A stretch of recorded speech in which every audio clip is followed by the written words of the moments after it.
las 50.000 llamadas que ha recibido el teléfono del programa con aportaciones y testimonios. La mejor manera de celebrar el reportaje 100 es hacer lo que sabemos hacer. Un reportaje como todas las semanas, profundizando con rigor en la realidad española.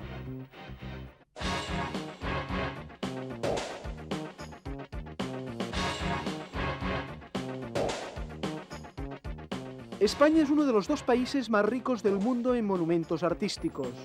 La ruina amenaza una parte importante de este patrimonio. Iglesias románicas son utilizadas como carbonera o corral de animales, y joyas de gran valor están en lugares sin ninguna protección. Una llamada anónima permitió a Línea 900 el descubrimiento de un valioso mosaico de hace 20 siglos.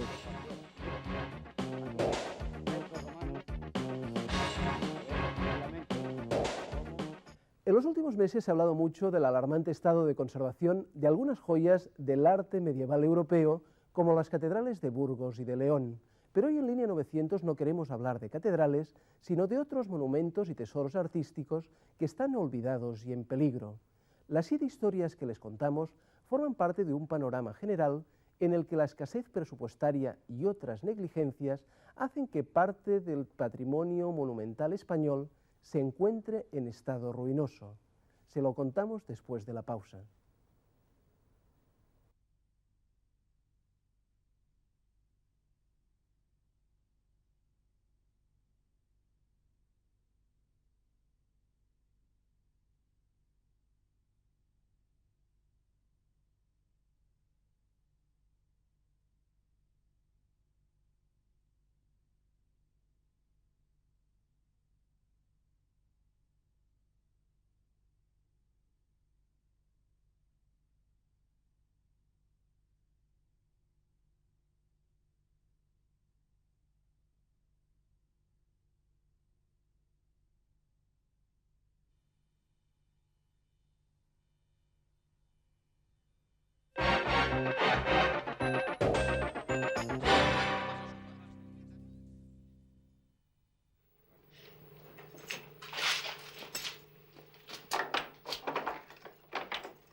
En el monasterio de San Pedro de Montes, en el Bierzo, hay una joya escondida y en peligro.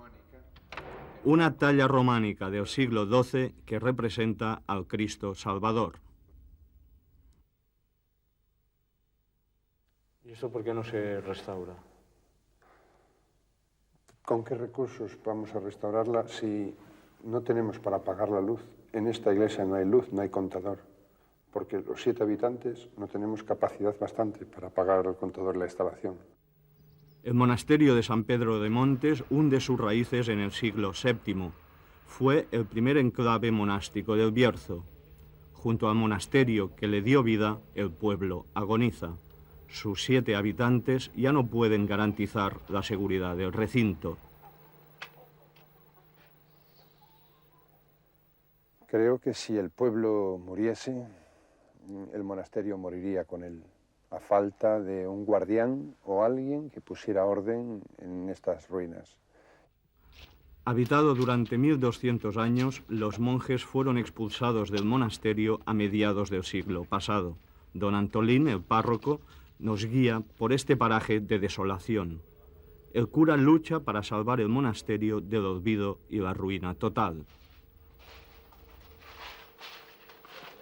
Hoy, a punto de fenecer el pueblo, mi sueño es que sea de nuevo el monasterio el que restablezca la vida por segunda vez a la población. El monasterio está abandonado desde el siglo pasado, a causa de la ley de desamortización que expropió los bienes de las órdenes religiosas. Desde entonces, el deterioro ha sido imparable.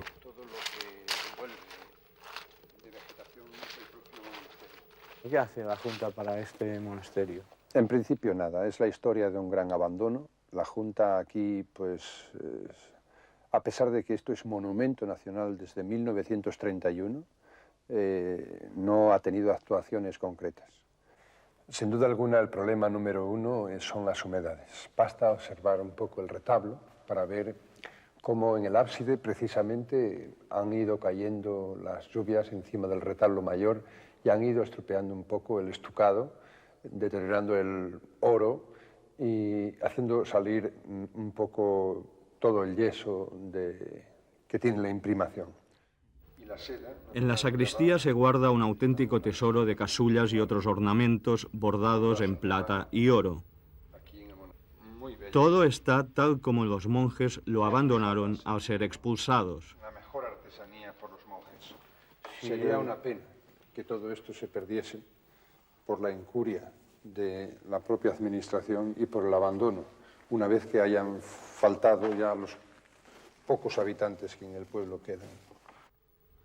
Y mientras don Antolín sueña con la restauración que daría vida al pueblo, oculta su talla en el viejo arcón, rezando para que la carcoma y los ladrones se olviden de ella. Casos como este los hay a cientos en España. El teletexto de Televisión Española es el instrumento que nos ha permitido hacer este reportaje.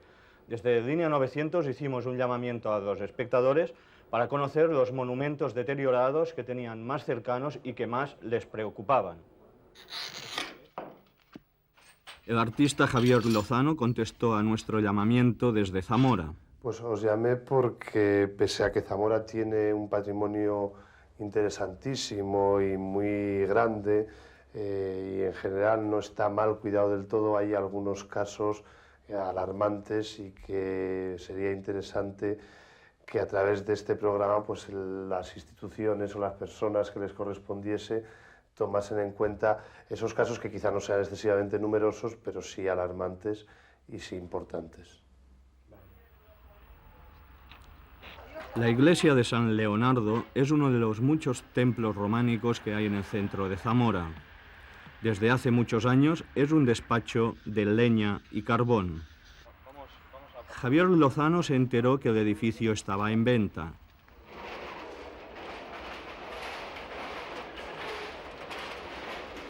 A pesar de que el propietario tiene muchas ofertas, la operación no se ha concretado.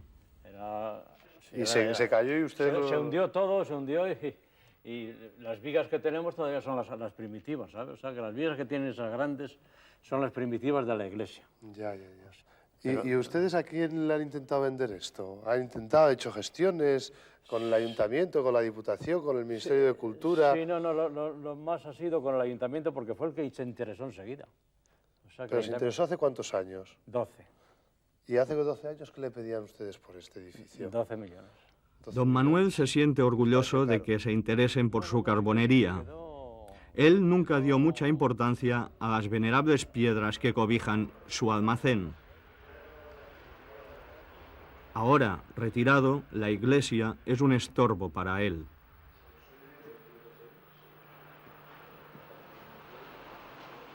...1268, la primera. La segunda, 1280, que hay 3X, 89. 1289. Cuanta más gente se interesa por la iglesia, más posibilidad de negocio ve el propietario, incluso venderla a piezas. Nada, es curioso que después de 67 años, si no venís vosotros, ni me entero que está esta cruz aquí. Pues a uno le gusta encontrarse estas cosas. Porque a lo mejor si las hubiera encontrado antes, a lo mejor las hubiera vendido. Claro, porque es verdad. Y mientras don Manuel espera que se concrete una buena oferta, utilizan las piedras románicas como cochera. Enfrente mismo de la iglesia carbonería se levanta un imponente palacio renacentista. Esto era la Alcolera hasta hace muy poquito tiempo. Esto ha estado de Alcolera hasta hace un par de años. Y se ha quitado por presiones de los vecinos. Y esto, donde estamos ahora mismo situados, es el muelle de carga de los camiones, donde depositaban las heces para fabricar el alcohol y los vinos, cargaban y descargaban. Y bueno, pues ahora está abandonado el edificio, vamos, abandonado, tendrá la maquinaria dentro, no lo sé. Como Alcolera ya no se utiliza, pero nunca se debió de utilizar. porque es de los pocos palacios, edificios civiles que hay en Zamora actualmente. El monasterio románico de Moreruela está en la provincia de Zamora. La Junta de Castilla y León lo ha adquirido recientemente a un particular. A pesar de su aspecto, el monasterio es una joya del arte románico castellano-leonés. Lo que queda del edificio se sigue deteriorando. El problema es que las ruinas cada vez son más ruinosas, que lo poco que queda, que tampoco tiene por qué reinventarse aquí nadie en el monasterio ni nada por el estilo, pero que lo poco que queda se conserve, que yo que sé, toda esa hiedra que vemos tan bonita queda preciosa para un cuadro romántico, pero a las ruinas les está viniendo de puñetera pena, por decirlo suave. Hasta hace poco el recinto se utilizaba como establo. En el ábside se amontonan varias piezas de arcos y relieves románicos muy valorados en el mercado negro. La escasa vigilancia, la nula vigilancia, ya veis cuánta gente está aquí. No solo que no hay vigilancia, sino que bueno, pues los elementos arqueológicos catalogados están a disposición de cualquiera. Si queremos ahora mismo, ponemos la furgoneta al lado de ellos y nos llevamos unos cuantos. Y esto pues no sucede porque en el fondo la gente es buena, pero hasta que quieran dejar de serlo. O hasta que venga alguien que diga, oh, este capitel en el chalet mío me quedaba muy bien. O con esta fusta de la columna puedo yo poner un alféizar en mi ventana.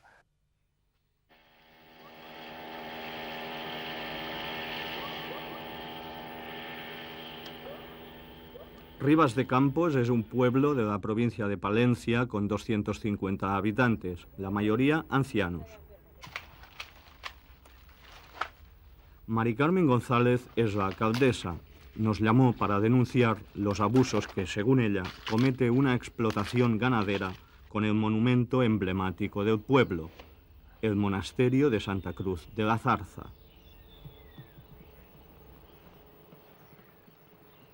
Según la alcaldesa y el párroco, la empresa se ha apropiado del monasterio sin tener derecho a ello. Bueno, pues esto casi es como el portal de Belén, ¿no? Con las vacas solo falta el niño.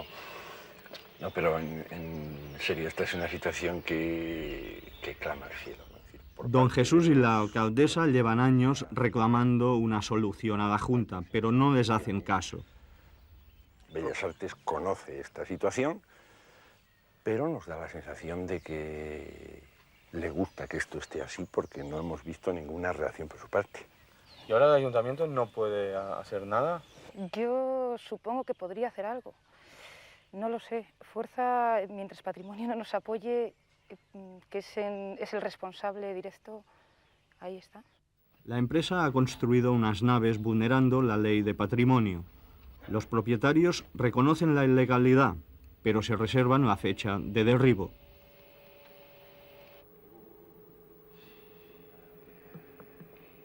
El templo ha sido objeto de robos y profanaciones.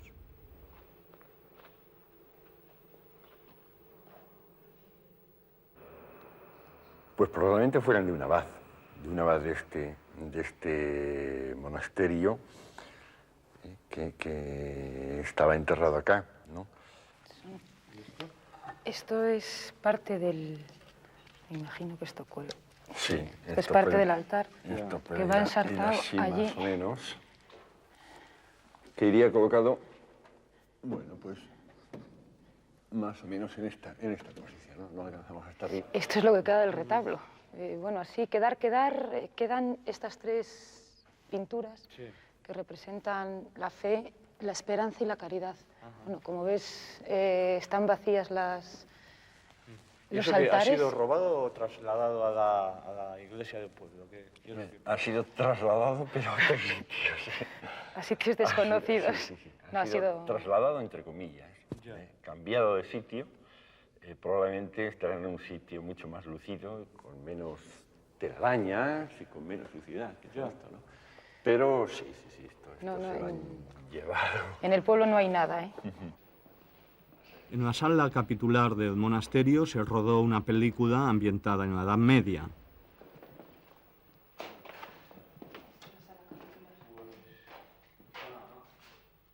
Esta es la parte más valiosa, por lo menos más artísticamente más valiosa del monasterio. Lo que ocurre que también es de las más deterioradas, donde el deterioro da más pena. Bueno, tienes por ahí columnas que están destrozadas, ahí tienes otra que está un poco allí en la esquina otra. Sobre los capiteles, ¿no? Bueno, pues esta sería una de las muestras del deterioro, ¿eh? Si nos ponemos a... no quitamos casi más, porque si nos ponemos a quitar lo mismo nos lo quitamos todo, ¿eh? Casos como los anteriores indignan a Carmen García Rosado, parlamentaria socialista en las Cortes de Castilla y León. Añade que son una mínima parte del problema en su comunidad. El tema del patrimonio histórico-artístico se ha puesto de moda en los últimos meses, sobre todo desde que se quemó el Liceo de Barcelona, y especialmente en la comunidad de Castilla y León, donde la Junta, sin embargo, no parece haber demostrado demasiado interés en ello, y la prueba está en que en los presupuestos de la comunidad, especialmente en los 3 primeros ejercicios económicos de esta legislatura, el presupuesto, la partida presupuestaria ha ido descendiendo paulatinamente. Y es que, en definitiva, la Junta de Castilla y León no se ha enterado de que se le caían sus monumentos, de que se le caían sus catedrales, hasta que no se quemó el Liceo de Barcelona. A Carlos de la Casa, director general de Patrimonio de Castilla y León, casos como el de San Pedro de Montes y Rivas de Campos le parecen insignificantes al lado de todo el conjunto que tiene que atender. La Junta intenta resolver la mayor parte de los problemas de patrimonio. Evidentemente todos no. Es la comunidad económica, dentro de la Comunidad Económica Europea, la región más grande y con un mayor número de patrimonio. Simplemente ya declarado INCUADO estamos llegando al número 2000. Si a eso le unimos los miles de ermitas, iglesias, puentes, castillos que no están declarados, lógicamente lo hace imposible hacerlo en solitario. Mérida ha sido declarada por la UNESCO Ciudad Patrimonio de la Humanidad en reconocimiento a su gran riqueza monumental. La actual capital de Extremadura fue una de las ciudades más importantes del Imperio Romano. En Mérida, convivir con el pasado se convierte a menudo en un problema. Este edificio en construcción será la sede del gobierno extremeño. Sus 11.000 metros cuadrados de superficie se levantan sobre un yacimiento arqueológico de gran riqueza. Prácticamente toda la Mérida actual está construida sobre la antigua ciudad romana. El plano representa la ciudad romana idealizada, el gran puente sobre el Guadiana, la fachada de la ciudad y Morería. La zona, al borde del río. Emilio Olivas pertenece a ADENEX, Asociación para la Defensa de la Naturaleza y los Recursos de Extremadura. ADENEX defendió que el yacimiento quedara como testimonio de lo que fueron las calles y las viviendas de la ciudad romana.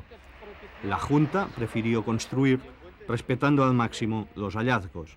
La polémica ha sido muy intensa. Esto hubiera sido, pues, uno de los yacimientos arqueológicos más importantes de España, que podría haber tenido un tratamiento singular de acuerdo con la categoría excepcional que tiene el mismo, ¿no? Sin embargo, no se ha seguido rigurosamente ese criterio, sino que el yacimiento ha estado supeditado a las necesidades constructivas de los propios edificios administrativos. Las autoridades extremeñas no dan facilidades para ver lo que se ha encontrado en las obras. Puesto en valor. ¿Y por qué no podemos entrar ahora?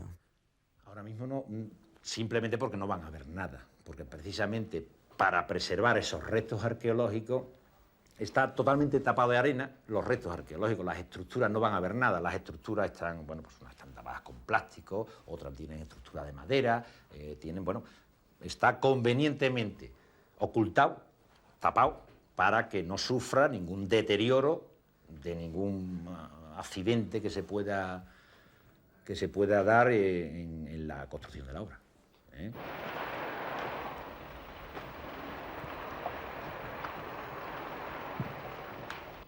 A pesar de todo, nos colamos en la obra acompañados por el concejal de Izquierda Unida, José María Ceballos.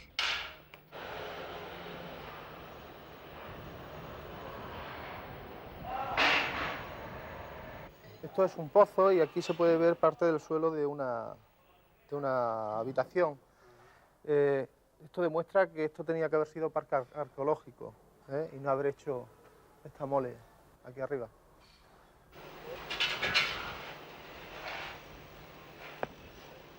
Estos son piezas que pueden desaparecer de la noche a la mañana en un descuido. Están totalmente abandonadas, ¿no? Por mucha seguridad que haya, no ofrece la seguridad de que puedan desaparecer. El problema es, bueno, pues como estáis viendo, es la cantidad de patrimonio que estos señores han destruido, ¿no? Porque las zapatas, los asentamientos, las columnas, han tenido que reforzarlas y son columnas demasiado grandes para que no se pueda destruir el patrimonio. Paso que se ha dado en el proyecto arquitectónico, paso que se ha ido autorizando por parte del patronato, donde están los arqueólogos, para ir adecuando las estructuras a los restos arqueológicos. Es decir, que el edificio sea adecuado a los restos arqueológicos, no los restos arqueológicos al edificio. El mosaico cosmogónico es una de las piezas artísticas más bellas de Mérida y está considerado como el mejor mosaico romano del mundo. La Mérida romana fue muy rica en mosaicos, muchos de los cuales se conservan hoy. A muchos especialistas les choca esta imagen. No es frecuente andar sobre un pavimento con 20 siglos de antigüedad. En Mérida pisamos los mosaicos quizás porque tenemos miles de mosaicos. Mosaico que originalmente estaba bajo una cubierta, no puede quedarse en una excavación a la intemperie, hay que cubrirlo de la forma que sea, bien con una estructura reproducida o bien con una estructura generalizada. Pero el mosaico que se concibió para estar debajo de un recinto techado no puede estar a la intemperie. Eso es un tema que los arqueólogos y los técnicos tienen que resolver. Un informe del Ministerio de Cultura afirma que el grado de conservación de los mosaicos de Mérida es deficiente. En principio, esto es un crimen arqueológico. Que se pise un mosaico es en el único sitio de Europa que se pisa un mosaico. Fernando González es un ex trabajador del Patronato de Bellas Artes de la ciudad. No sabe nada de informes, pero sí muchos sobre los mosaicos que el público paga por ver. Estupendo, estaba muy bonito. Fernando se puso en contacto con nuestro programa para denunciar lo fácil que es saquear el patrimonio arqueológico de Mérida. Aquí se puede apreciar que se han arrancado varias piedras semipreciosas, cosa que hacen los piratas para restaurar los otros monumentos, los otros mosaicos que sacan y roban de otras excavaciones ilegales. Hacen unas excavaciones ilegales, salen los mosaicos, le faltan chinas. Entonces, ¿qué mejor para restaurar ese mosaico que venía aquí, quitar las chinas, auténtica, legítima, y hacerle una restauración perfecta?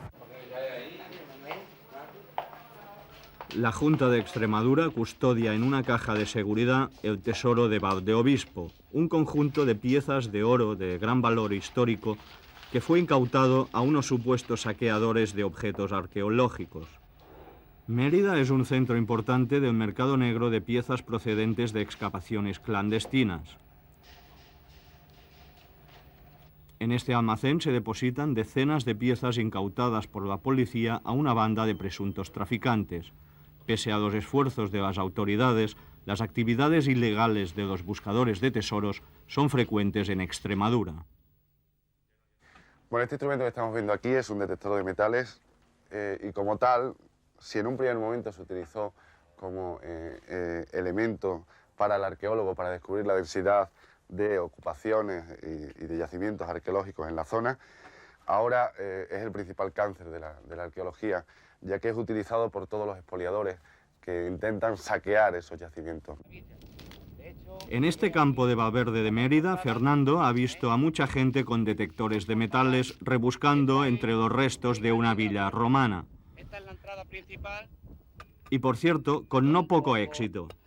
De técnica, como se está viendo, daréis cuenta que esto es una cosa que está fácil al alcance de cualquiera. Mira, aquí restos romanos, se ve tranquilamente como en cualquier zona que se excave se pueden controlar restos romanos. Aquí hubo un señor que encontró un puchero con 236 monedas. Se Las llevó ahí al Badén, al bar del Badén, las estuvo enseñando ahí, el camarero las vio y eran 236 monedas en un puchero. Hay una actuación permanente, una vigilancia permanente sobre los expoliadores que esperemos que poquito a poco pues vayamos acabando con este expolio, y yo estoy convencido que vamos a acabar. Desde luego la voluntad es terminar con este expolio, porque en definitiva, bueno, pues están utilizando algo que es patrimonio de todos, que es dominio público y que no podemos consentirlo. Una llamada anónima al teléfono 900 de nuestro programa nos indicó que en los alrededores de Mérida existía una villa romana, las ruinas de una villa romana totalmente abandonada, sin ningún tipo de control oficial. Y la misma llamada nos decía que acudiéramos al lugar armados de escoba y agua para poder ver mejor lo que escondía estas ruinas. Al parecer son unos mosaicos de colores que están ahí ocultos bajo una capa de polvo y de tierra, y es lo que vamos a intentar ver de qué se trata. Remos un poco y aquí aparecen los restos de un mosaico. Ahora con agua intentaremos ver cómo se resaltan los colores y de qué se trata exactamente. Debajo de la capa de polvo y de tierra aparece lo que podría ser la figura de un conejo o de un asno. Estos pavimentos tienen 20 siglos. Muchos museos pelearían por exhibirlos. Según el director general de Patrimonio, no merece la pena trasladarlos, tan solo protegerlos con una capa de tierra. Mientras tanto, siguen expuestos a las inclemencias y a la acción de los saqueadores. Como se puede ver, si cogemos un poco de agua. Nos han hablado que un mosaico romano con figuras tiene una cotización muy alta en el mercado negro de obras de arte. Es por eso que realmente pensamos que este mosaico no podrá seguir mucho tiempo aquí, en estas condiciones, porque los métodos de levantar mosaicos son sofisticados, pero están al alcance de casi cualquiera que conozca un poco el mundillo del tráfico de obras arqueológicas. ¿Qué es lo que es? Por un medallón como este pueden pagarse 2 millones de pesetas en el mercado ilegal. Para evitar robos, si aún es posible, mantendremos en secreto el lugar donde se encuentran estas ruinas, aunque podrían estar en cualquier parte de España. Si tiene datos que aportarnos sobre el tema, sepa que puede llamarnos al 932 2220. Asimismo, en el teletexto encontrará varias páginas dedicadas a Línea 900. La próxima semana les ofreceremos el reportaje 101. Hasta entonces. Thank you.